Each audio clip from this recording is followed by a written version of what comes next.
Hey, basketball fans, welcome back to Tips and Streams, your go-to spot for the hottest NBA regular season predictions. I'm Kokan, and I'm here to break down today's matchups and give you the edge you need to make the best bets. Before we dive in, make sure you hit that subscribe button and like this video. Your support means the world to us. Remember, our channel has no sponsors and relies solely on the love and support of viewers like you. Even a small donation by pressing the thanks button under the video helps us keep bringing you top-notch content every day. Don't forget to share this video with your friends and fellow basketball enthusiasts. And we love hearing from you, so drop a comment below and let us know what you want to see in our forecasts. Your feedback helps us improve and bring you the content you crave. Let's jump right into today's NBA predictions. We've got some exciting games lined up, so stay tuned and let's get that winning streak going. Today we have predictions for 4 NBA games. The first prediction for today is for a game between the Toronto Raptors and Philadelphia 76ers.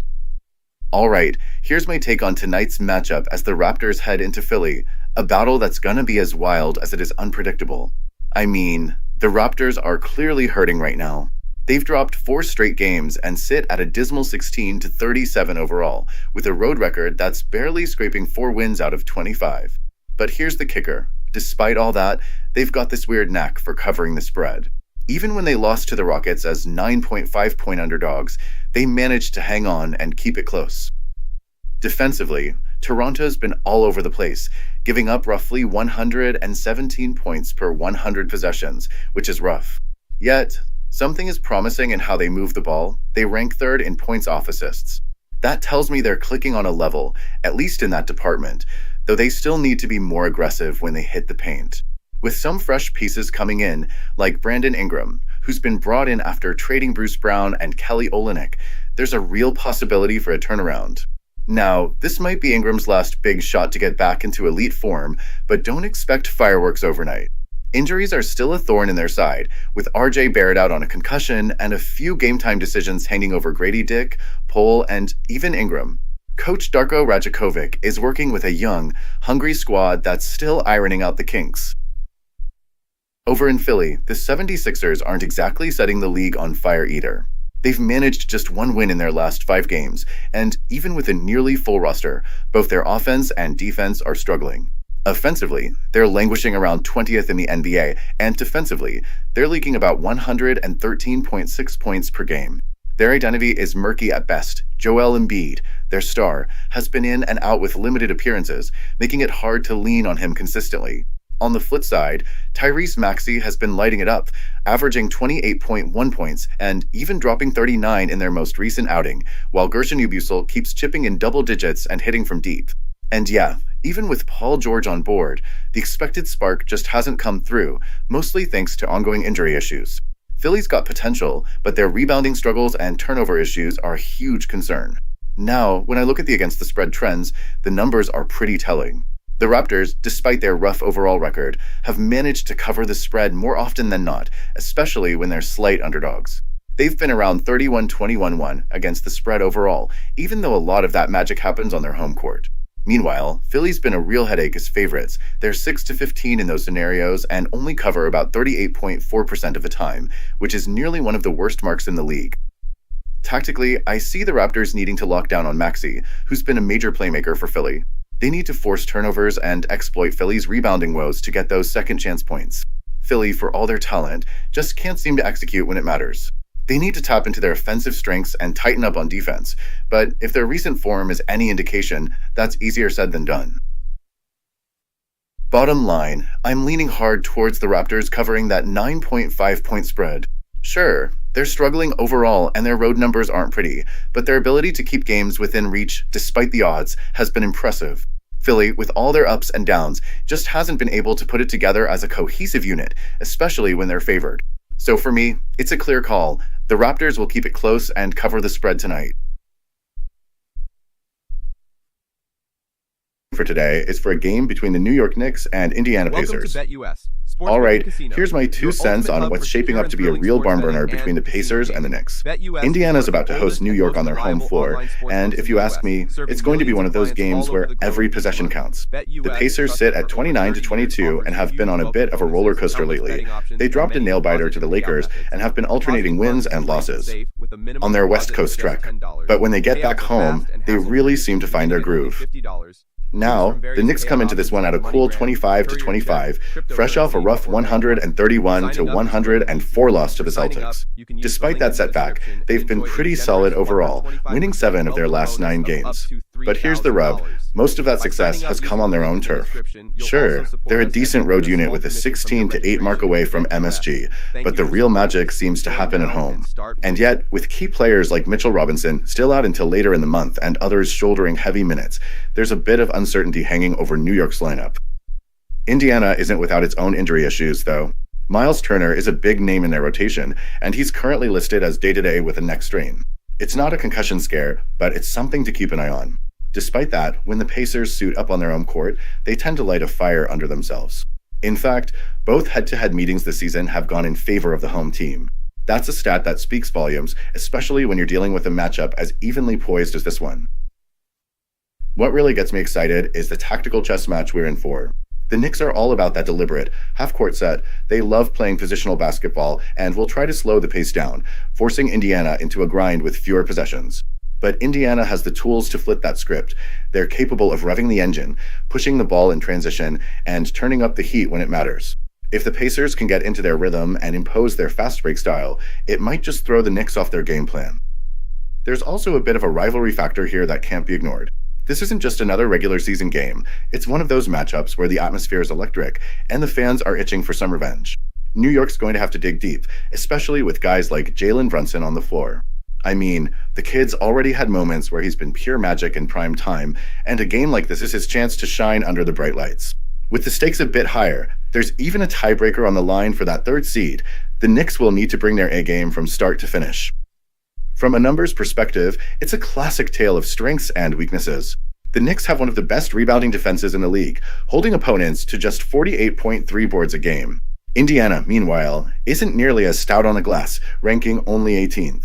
That gap could prove significant if New York can dominate the boards and limit second-chance opportunities. But don't count the Pacers out. They've been smart on the defensive end lately, forcing nearly 18 turnovers per game in recent outings, which could really tip the scales if they capitalize on fast break opportunities. At the end of the day, both squads are firing on all cylinders, and you just know it's going to be a hard-fought, gritty battle. The Knicks' methodical style versus Indiana's up-tempo, aggressive play makes for a fascinating contrast. Personally, I'm leaning toward the Pacers to get the job done on their home floor. Their energy and home court swagger have been off the charts since January, and even with Turner's injury nagging in the background, I think they have enough firepower to cover a slim 2-point spread. So, while New York might try to slow things down and play a cerebral game, I believe Indiana's raw athleticism and home advantage will be the decisive factors.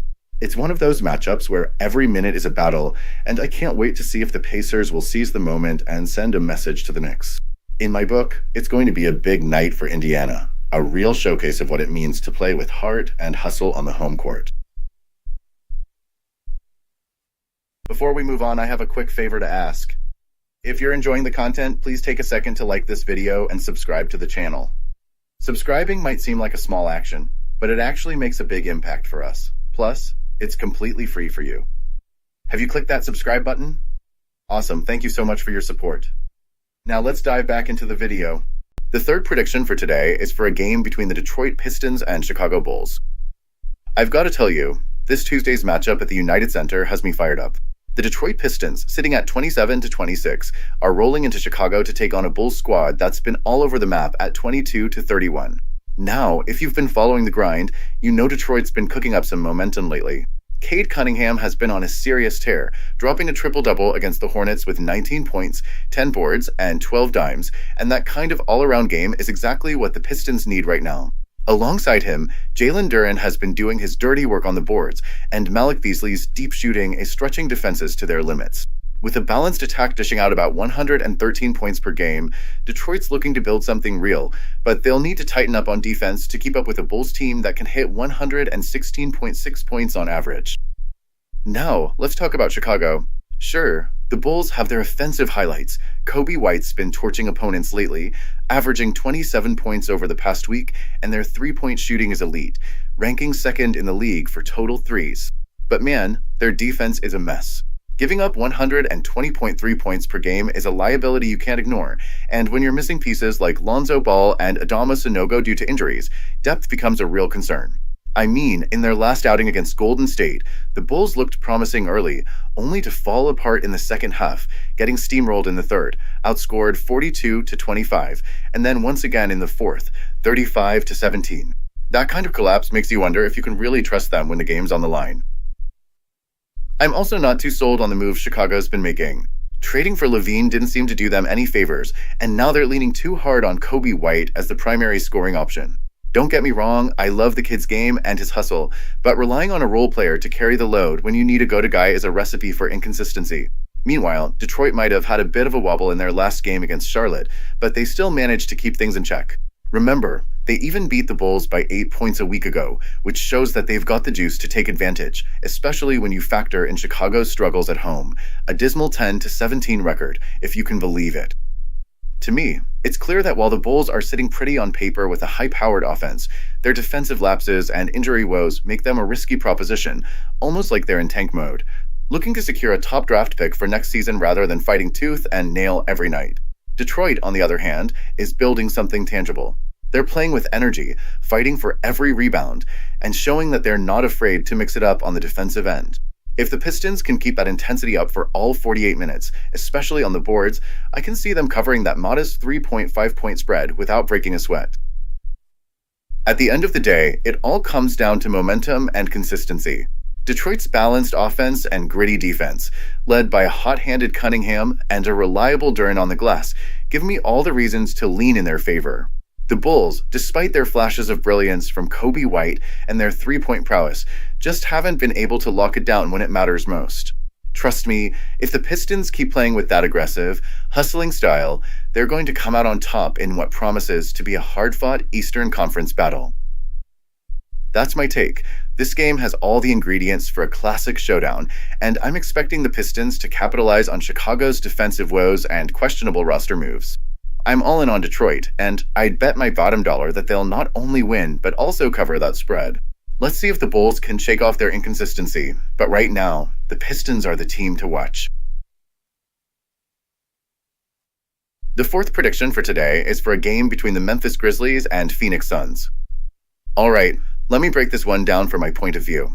We've got the Phoenix Suns hosting the Memphis Grizzlies tonight, and if you ask me, this game is already tilting in favor of Memphis.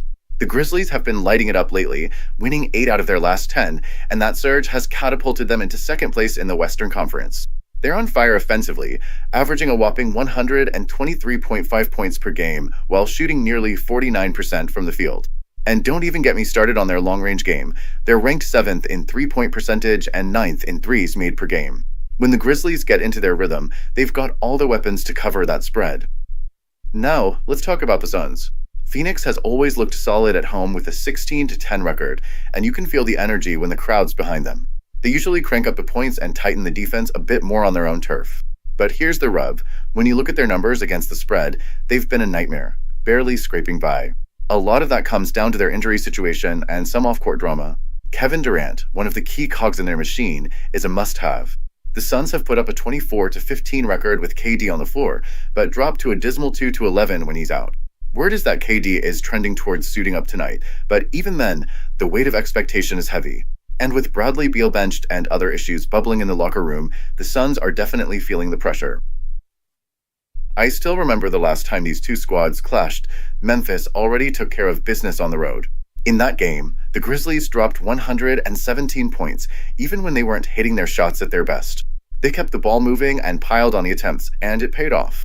Jaren Jackson Jr. and Desmond Bane were absolutely on point, combining for 69 points along with 17 rebounds and 11 assists. Plus, they weren't afraid to hit the free throw line, 33 shots, and they grabbed 16 offensive boards. That kind of hustle and heart is exactly what you need to see, and if they can bring that same energy tonight, the outcome seems pretty predictable. Switching back to the Suns, they did show some defensive grit in that first meeting with Memphis by holding them to just 42.6% from the field and 34.1% from deep. But even that wasn't enough when Jackson Jr. and Bane started doing their thing. Phoenix has to clean up its act, especially when it comes to staying out of foul trouble and crashing those defensive boards. They've got the talent, no doubt, but if their key players aren't firing on all cylinders, their offense simply collapses. And let's be honest, if even one of their top guys struggles or sits out, the whole system gets rattled. Meanwhile, Memphis is stacking up a balanced attack from all angles. Their front court, with Santi Aldama and Jackson Jr., can really dominate inside, especially against a Suns team that's been a bit soft in the paint. And don't overlook their backcourt. When Ja Morant is in full flow, the Grizzlies look nearly unstoppable. In fact, they're 21-10 when Morant takes the floor, which says a lot about his impact on the game. From my perspective, the Grizzlies are in prime shape to not only win, but also cover that 3.5 to 4-point spread. Sure, Memphis has its own quirks, like struggling a bit on the road. They've lost 11 of 17 games away, but against Phoenix, those issues might not matter too much. The Suns' woes, internal locker room distractions, missing pieces like Beal, and uncertainty around KD's status make them a tough pill to swallow, even on their home court. So here's the bottom line. I'm leaning hard toward Memphis tonight. Their offensive arsenal, deep roster, and recent consistency give them a clear edge. The Suns, despite their home court energy, haven't been able to put it all together, and with so many distractions and injury concerns, they just don't seem ready to match the Grizzlies' momentum. In my book, unless Phoenix manages to pull off a miraculous defensive turnaround and get every piece clicking, Memphis is going to run the show, extend their hot streak, and cover that spread with ease. That's the game I'm buying into tonight, a classic showdown where Memphis' relentless energy meets Phoenix's growing pains. If the Grizzlies come out firing on all cylinders like they have in recent games, I don't see how the Suns can keep up.